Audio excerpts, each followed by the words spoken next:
Good Hello. day everyone. I am now here to tackle about Romanticism painting. But before that, let me introduce my group and the members. Me, John Darrell Doctora as a reporter, Novel Rilan as a researcher, Jezreel Kian Padelio and as a visual designer. Romanticism began in Western Europe in the mid 18th century in the work of artists, poets, and philosophers, and subsequently spread all over the world. So now, let us know Romanticism, and before that, let us define first Romanticism. Romanticism, it refers to the birth of new set of ideas. It is about mindset and a way of feeling. Romanticism is not only about intellect, but it is more on emotion, right? When you say something is romantic, we can come up in our mind it is lovey emotions. But in romantics, wouldn't have narrowed that word to just love. In fact, the most particular emotions for them is the sublime, which is this awestruck feeling like if you've been to a national park and it just takes your breath away instead of society. And we can come up here that romanticism it is more on nature and not to modernity. Just what Paul Gauguin's idea, a romantic painter, the civilization is what has made us sick. It is a core romantic belief. By the way, to be a romantic is to find relief from the pressure of competitive city life in the sort of natural grandeur that transcends all human achievements and concerns. And when it comes to concerns, just what like the paintings Polarium, a romantic art painted by Juan Luna, by the concern of cruelty of Spaniards, he uses painting to help rouse the Filipinos to rise up against the political oppression of Spanish colonizers. And then, another thing, it also talks about nature or supernatural. You'll see some in this art. And to expand Romanticism, we have here list of some famous Romantic era artists, and I also put some of their paintings as follows. William Blake, John Constable, Caspar David Frederick, Thomas Gainsborough, G. M. W. Turner, Thomas Cole,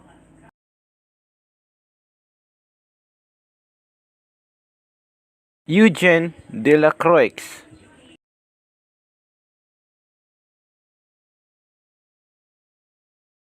Henry Fuseli,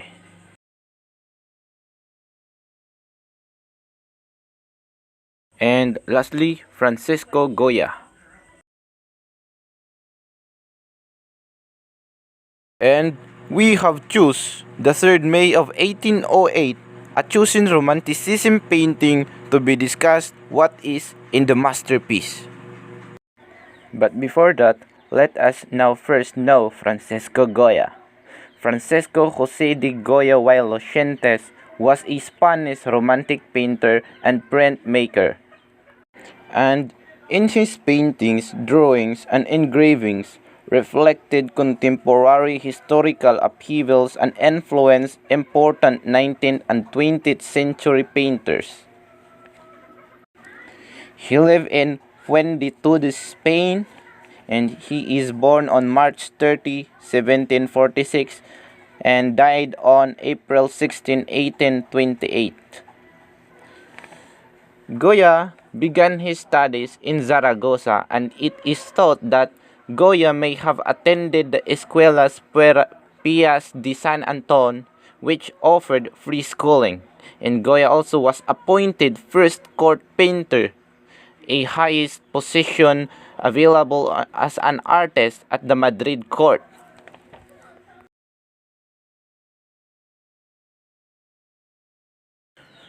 Francisco Goya painted the 3rd May of 1808, just 6 years after the events depicted. It's an epic work, huge in scale, arresting in impact. We see this man in the last moments of his life. I don't have to tell you which man. There's only one central figure. All things he has done in his life have boiled down to this. Of course, we are much more than the moment of our death. But the sum of his decisions have led him to this moment.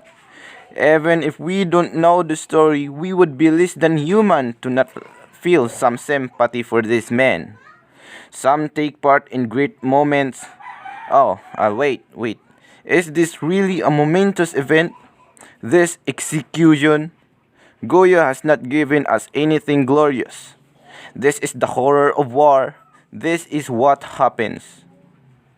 In many ways, this is a shocking painting. It's not just a subject matter, it's how ordinary other people taking part. These aren't the heroes of battle scenes. Goya's contemporaries painted these are not generals astride white horses with their swords drawn. These are townsfolk, laborers, artisans, bread makers, and blacksmiths lining up to be executed. A disorderly queue of the distraught and miserable people you would have known in your town. This painting commemorates Spanish resistance to Napoleon's armies during the occupation of 1808 and the Peninsular War. And the central figure in the bright white shirt and mustard trousers, both colors also appearing in the lantern, providing the only source of light to the scene. He is the light in this dark painting. With his Christ-like arms above his head, he kneels, submitting to his death.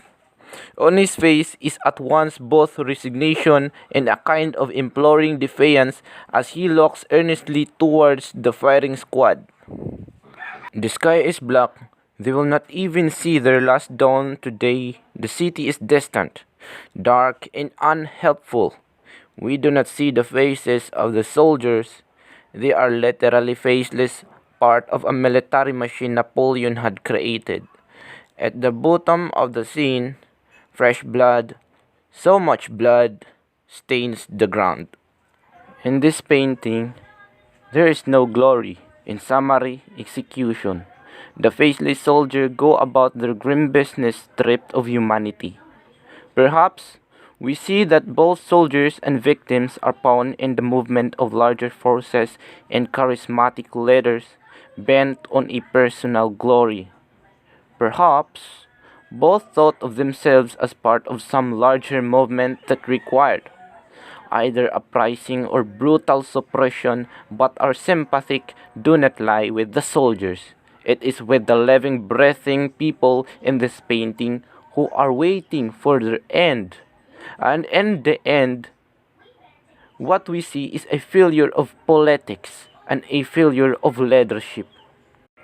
There is no glory, only dark nighttime undertakings, helpless victims, and cold cruelty, injustice, and bloody bodies on the ground.